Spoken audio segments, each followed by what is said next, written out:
impian Kabinet Reformasi Pembangunan adalah peningkatan kualitas, produktivitas, dan daya saing ekonomi rakyat dengan memberi peranan kepada perusahaan kecil,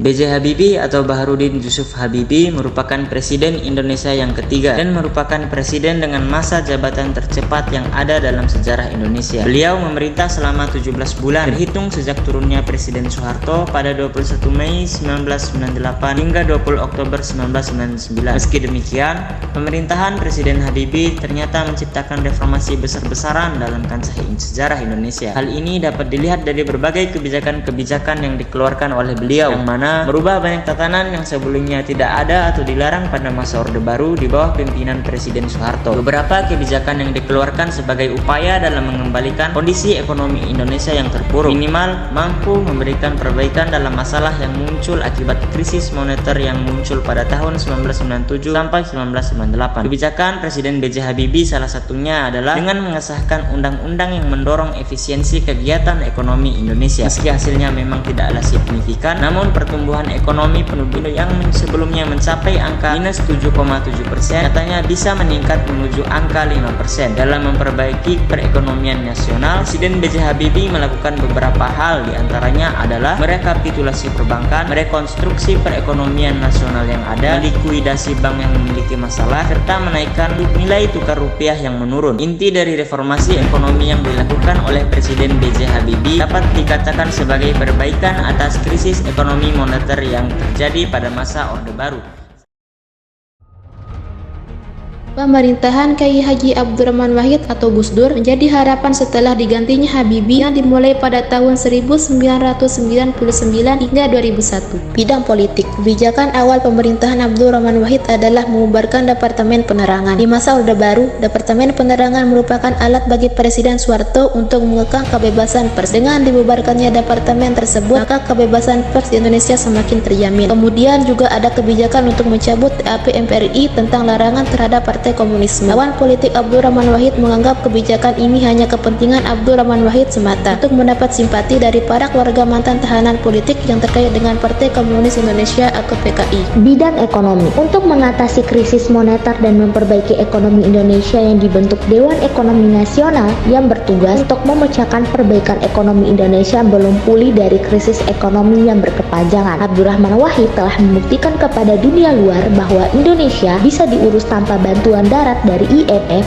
Pemerintahan Abdurrahman Wahid juga memiliki gagasan sekuritisasi aset, yaitu aset-aset negara, terutama barang tambang bisa dinilai dulu, kemudian pemerintahan bisa mengeluarkan saham atas aset-aset negara tersebut yang kemudian diperjualbelikan di pasar modal untuk membiayai pembangunan nasional. Abdurrahman Wahid berhasil dilengsarkan oleh MPR melalui sidang istimewa kedudukannya, kemudian diganti oleh Megawati.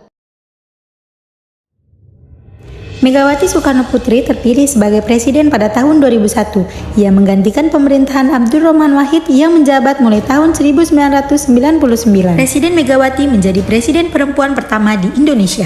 Krisis ekonomi masih terasa di masa pemerintahan Megawati, namun ada kemajuan di masa pemerintahannya seperti investasi yang mengalir baik dari dalam maupun luar negeri. Stabilitas nasional masih goyang sehingga ia menjual beberapa aset negara kepada asing untuk melakukan stabilitas nasional. Di bidang ekonomi, Megawati lebih berfokus pada perbaikan sektor perbankan dan ekonomi masyarakat umum. Tujuannya adalah agar menyelamatkan perekonomian rakyat Indonesia dari inflasi yang semakin memuncak. Hasilnya, perekonomian Indonesia stabil dan pertumbuhan ekonomi di masa pemerintahan naik hingga mencapai 5%. Pada masa pemerintahan, Megawati mampu menurunkan presentasi penduduk yang berada di garis kemiskinan menjadi 18% dari sebelumnya 28%. Presiden Megawati juga berfokus pada kebijakan melawan teroris. Ia menggalang kerjasama internasional khususnya negara-negara di Asia Tenggara untuk memerangi terorisme. Hasilnya pada masa pemerintahannya, ia berhasil menciptakan Perpu tentang anti-terorisme yang disahkan menjadi UU anti-terorisme. Melalui undang-undang ini, pelaku bom Bali yang terjadi pada tahun 2002 berhasil ditangkap dan dihukum mati, meskipun hubungan Indonesia dan Australia pada masa itu merenggang sejak dimulainya referendum Timor Timur. Masa pemerintahan Presiden Susilo Bambang Yudhoyono dimulai dari tahun 2004 sampai 2014. Di masa pemerintahannya ada dua wakil presiden, yakni Yusuf Kala dan Budiono. Pada masa pemerintahan Presiden Susilo Bambang Yudhoyono, Pancasila masih diakui sebagai dasar negara, tetapi praktik penyelenggaraan negara jauh melenceng dari Pancasila. Contohnya, pertama, pemerintahan SBY tidak menggunakan kekuasaan politiknya untuk melindungi kemerdekaan beragama dan hak menjalankan ibadah sesuai kepercayaan atau agama masing-masing. Kedua, pemerintahan SBY tidak bisa melindungi kepentingan nasional bangsa Indonesia dari praktik eksploitasi dari luar atau asing. Ketiga, pemerintahan SBY mendistorsikan prinsip kebangsaan Indonesia menjadi chauvinis ketika menyelesaikan pertikaian antara pemerintahan nasional dan daerah. Empat, pemerintahan SBY menerapkan sistem ekonomi yakni kapitalisme yang menempatkan keuntungan atau profit di atas kepentingan manusia dan alam.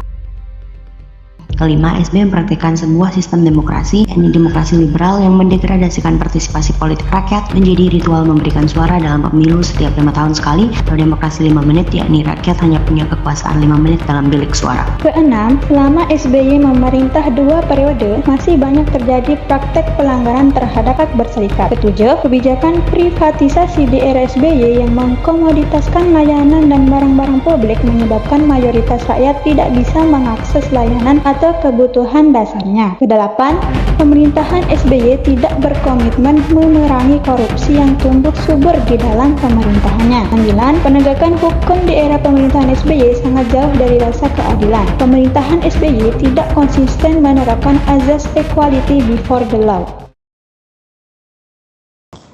Insinyur Haji Joko Widodo adalah Presiden ke-7 Republik Indonesia yang mulai menjabat sejak 20 Oktober 2014. Pada periode pertama pemerintahan Jokowi dari tahun 2014 hingga 2019 terdapat 3 fokus utama, diantaranya yang pertama infrastruktur sebagai pengungkit utama produktivitas dan daya saing bangsa, yang kedua manusia sebagai subjek pembangunan, yang ketiga kebijakan deregulasi ekonomi untuk mendorong pertumbuhan ekonomi yang berkualitas di tengah-tengah kelesuan ekonomi global. Fokus pertama yaitu infrastruktur. Percepatan pembangunan infrastruktur dilakukan melalui perbaikan kebijakan kelembagaan pembiayaan dan penyiapan proyek. Selanjutnya proyek strategis nasional infrastruktur yang signifikan.